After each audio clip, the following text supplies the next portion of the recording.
Ir-raba' Konvenzjoni Ewropea dwar il-ħidma taż-żgħażagħ taħt il-Presidenza Maltija tal-Kunsill tal-Ewropa qed tiġi organizzata fostna f'dar il-Mediterrana konferenzi fil-Belt mill-Aġenzija Żgħażagħ u l-Aġenzija tal-Unjoni Ewropea il-UPA bit-tema Youth Work Accelerate. Din il-konvenzjoni importanti fl-innovazzjoni u l-kollaborazzjoni strateġika fil-qasam tax-xogħol maż-żgħażagħ madwar il-kontinent waqt li se sservi ta' pjattaforma biex tiġi promossa l-Aġenda Ewropea tax-xogħol maż-żgħażagħ b'tisħiħ fil-livell lokali u Ewropew.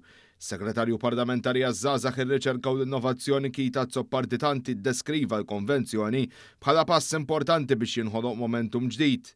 Bħala gvern li kontinwament nagħtu widen għal dak li jridu ż-żgħażagħ kif ukoll bil-ħidma tagħna naraw li dejjem iż-żgħażagħ jilħqu l-aspirazzjonijiet u l-potenzjal tagħhom, illum qed nospitaw din il-konvenzjoni minn youth workers minn madwar l-Ewropa kollha sabiex flimkien magħhom infasslu strateġija sabiex iż-żgħażagħ ikomplu jiżviluppaw lilhom infushom u naturalment jilħqu dak li jridu jiksbu f'ħajjithom. One News ħal kummenti wkoll ta' Rejfil Xerri, kap eżekuttiv tal-UPA.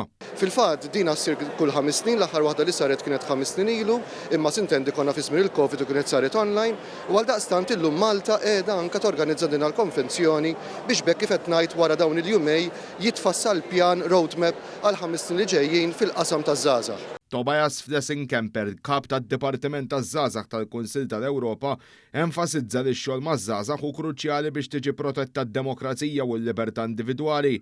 Kummissarju Ewropew Malti għall-Ġustizzja Interġenerazzjonali, żgħażagħ, il-Kultura u l-Isport Glenn Micallef esprima l-ferħ tiegħu li l-konvenzjoni qed isseħħ fil-bidu tal-mandat tiegħu u qal li qed jistenna b'ħerqa dialogu miftuħ u sinifikanti mal-parteċipanti. Ir-rakkomandazzjonijiet finali se jiġu ppreżentati wkoll waqt il-laqgħa tal-Ministri taż-Żgħażagħ fil-Kunsill tal-Ewropa li se ssir f'Malta wkoll bejn it-8 u d-9 ta' Ottubru li ġej bħala parti mill-Presidenza ta' pajjiżna.